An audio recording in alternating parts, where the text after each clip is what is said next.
Hi everyone, Jai Hind and welcome to the platform of StudyIQ IAS in English. And this is a moment of pride for India, where we have two of the grassroots conservation leaders who had been honored with a Green Oscar. And I'm talking about Parveen Shaikh as well as Barkha Subba. Now these are the two prominent of the environmentalists, the conservators, who have won the Green Oscar for 2026. Now, when it comes to the Green Oscar is basically a name that has been given to the Whitley Awards. The Whitley Awards or the Whitley Fund for Nature is basically a UK registered charity that champions the grassroots conservation efforts and the grassroots conservation leaders across the global south. Now, this Whitley Fund for Nature, it was established in 1993, and these awards focus on the projects that use scientific evidence as well as community involvement to protect the nature that is there. Now over here you can see that there is, when it comes to the Whitley Awards or the Green Oscars, they majorly focus on the localized impact, that is recognition of the high impact community rooted strategies, as well as they grant the international advocacy for the winners as well, and there is a project funding as well that is provided. When it comes to the awards carries £50,000 of the prize money that is given, and also there is long-term vision which focuses on sustainable and evidence-based conservation as well. Now when it comes to Parveen Shaikh, she has won the Whitley Award or the Green Oscar, and she is a dedicated scientist with the BNHS, that is Bombay Natural History Society as well, and she has over a decade of the research that is in the field. Pervin has built the career protecting the riverine birds which are there in the central India.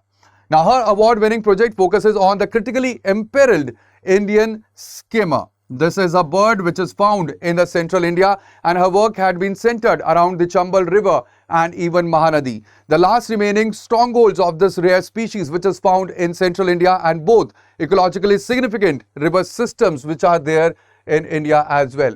Now when it comes to the bird that I'm talking about, for the conservation of which she had got the Green Oscar, its scientific name is Rhynchops albicollis. Now over here please note that this is endangered bird, and the distinctive feature is that the lower mandible, it is longer than the upper, and this had been adapted for skimming the water surface to catch the fish. Alright, the nesting grounds are basically on the exposed river sandbars, and it is included in first schedule of the Wildlife Protection Act 1972, that is, it has been provided with the highest protection. Now, it is found in India. Along with India, it is also found in Pakistan, Bangladesh and Myanmar as well. And when it comes to the key threats to this bird, it is basically the damming, where there are the altered water levels. There is also sand mining and domestic predation by the dogs and cattle on the nesting sandbars. So, overall, the strategy while conserving this particular bird that was adopted by her, it was that there was sandbar security, where the community-led monitoring was done to prevent the eggs. All right, the eggs were prevented from trampling and predation by the stray animals during the critical nesting window that was there. Along with this, there was also collaboration directly with the dam authorities to halt the sudden water releases that flood and destroy the nesting sites mid-season. There is also the local fishermen. They were trained as the skimmer guardians, minimizing the human disturbance and reporting threats near the colonies of Indian skimmer.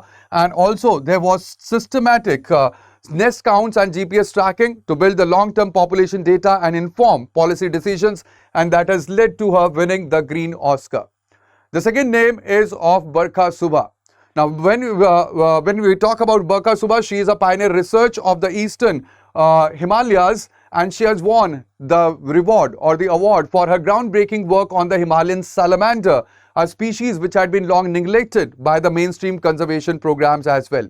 Now, she had combined the traditional ecological knowledge with the modern science to save the rare amphibians in one of the Asia's most fragile ecosystem, or the mountain ecosystems that are there.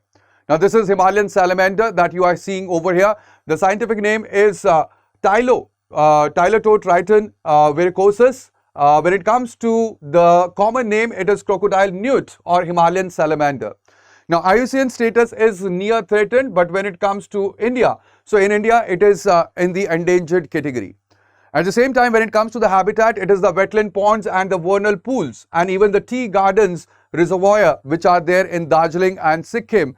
And over here, they are textured rugged skin which resembles them of a crocodile, a primitive ancient lineage, and therefore they are also called as the living fossil. Again, when it comes to the Himalayan salamander, it is there in the first schedule of the Wildlife Protection Act that is there, and they have a very important ecological significance because the species, it is an indicator species. Now, this is a rare or the vital indicator species that signals or its presence signals the purity and the health of the high altitude freshwater ecosystem in the mountain ranges or the regions. So these are the two of the important species which had been conserved and ultimately for their conservation. Both these environmentalists, they have been or they bagged the green Oscars which are there or the Whitley Award. Now when it comes to the conservation strategy that was adopted for the amphibian that we have just spoken, so it was the fencing of the seasonal breeding ponds to prevent the pollution as well as cattle trampling and siltation during the critical amphibian breeding windows. That was the approach of Barkha. Along with this, tea estate workers and the school children, they were trained to document the salamander routes or the migration route that were there, and ultimately that have built a real-time data network across remote terrain as well. There was also mapping by the local myths and the folklore to foster the community reverence for the Pani Goro or the water salamander, turning tradition into a conservation tool. That is a very unique conservation approach that was taken by Barkha. At the same time, there was reviving of the neglected and drying seasonal ponds as well to ensure that the breeding success is there, as well as maintaining the freshwater connectivity across the different landscape as well. So these are the two ecosystem, and ultimately we have two of the different species, but the mission was one, and that was to save these two important endangered as well as vulnerable species in India. So both of these Whitney Award winners, they have operated in a region which are critical to the India's environmental security, one in the Central Asia and the another in the Eastern Himalayas, and their target species, they serve as the umbrella species. Now, what are the umbrella species? They are the species, if they are conserved, so they have a far-reaching impact on the conservation of the nature as a whole. So, from the Chambal sandbar to the Sikkim's misty ponds, these ecosystems represent the dual environment or the biodiversity frontiers that we have. We have one that was thriving in the riverine climate, and the another one species that is majorly endemic to the mountain characteristics, but at the same time both are under the escalating anthropogenic pressures that we are seeing right now. So this is the comparison that you can see of both the species which had been conserved. Indian skimmer or Sheikh, the species that was conserved by the efforts for the conservation were laid down by the Sheikh. This is basically found in the large river sandbars and in the riverine regions of Chambal and Mahanadi. At the same time, Himalayan salamander is found in the high altitude wetlands in mountain regions like in Darjeeling and Sikkim. The IUCN status for Indian skimmer is endangered, but when it comes to the Himalayan salamander, it is near threatened. At the same time, the primary threats for Indian skimmer is sand mining, dam management and the predation. And for Himalayan salamander, it is habitat destruction, pollution and the pond drainage as well. Both of these species, they are there in the first schedule of the Wildlife Protection Act, and the conservation model that was undertaken by Sheikh or Parveen Shaikh was the fisher folk as the nest guardians, and for the Himalayan salamander, it was the tea workers which acted as the climate scientists as well. Now, this is very important because when it comes to Himalayan salamander, it is an indicator species, and the Indian skimmer is a umbrella species for the complete riverine habitat that is there. Alright, so it is very important when it comes to the local stewards. So empowering them is one of the methods that the conservation will become a success story, and that is why these two of the women, they have achieved and begged the very prestigious Green Oscars for the 2026. Also, when it comes to the success, so we have to understand that the success in the conservation, it lies at the intersection of science and society. It is not the science alone that will be, or that will lead, or that can lead to the conservation, and it is also not the society itself. So there has to be a way where we have to intersect the society and the science, where the data, it will meet the devotion, and the communities, they become the guardians of their own wildlife heritage. So that is all in today's session. Thank you very much, guys, for joining me over here. But at the same time, before going, let me tell you that we are offering you with more with 50% off the discount. Along with this, we are offering you with the double validity as well. So if you are preparing for the civil services for 2027, for 2028, or for 2029, you can enroll into the courses on the platform of StudyIQ. On the platform of StudyIQ, right now you will be getting the 50% off as well as double validity till 15th of May. So grab this offer, because ultimately you are getting more than 1,000 hours of the live classes, 1:1 mentorship, the mains residential program, and also when you clear your prelims, you will get complete fee refund on StudyIQ as well.